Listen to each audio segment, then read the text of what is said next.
Hello internet friends. In this video I finally built up the courage to cut off a small strip of metal from a even larger strip of metal that will eventually end up being the fuel tanks. Yeah, because I'm doing both of them.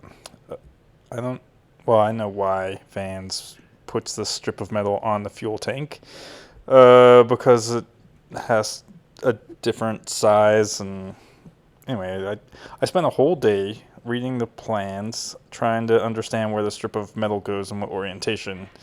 Again, I wish there was like a 3D model that I could use, so I could just, either click on a layer or highlight a part and it would show me where it goes, but that doesn't exist for the 14. Maybe one day someone will create that.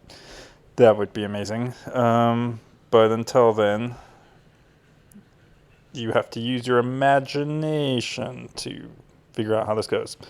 And if you're not a good spatial orientation person like me, you're gonna buy lots of parts from Vans, and they need your money right now, because if you've been living under a rock, you may not know that Vans is going through some challenges right now.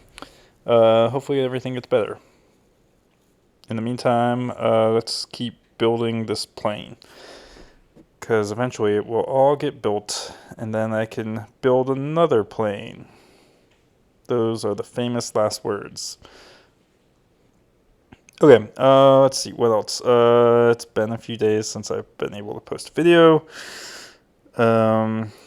Just life has been busy, even though, it only took me an hour to cut this part out. I didn't want to cut it out before I had time to read the plans and figure out where it went. But I've done that, so all good. I also spent a few days looking into avionics. I got some fuel sealant, got some wire so I can start considering wiring up my avionics.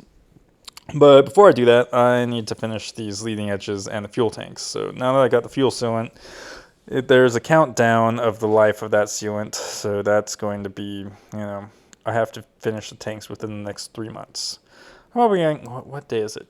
September. I'm going to set a not ambitious goal at all and try to finish the fuel tank by the end of October, which is when the engine should be here, which, that would be awesome to have fuel tanks on a completed wing and then put that on a completed fuselage, but lofty goals there. Anyway, now that the QR codes are popping up, it's time to plug the chats. So come join us in the Discord or Slack groups where you can talk about fuel tanks or strips of metal that eventually fly.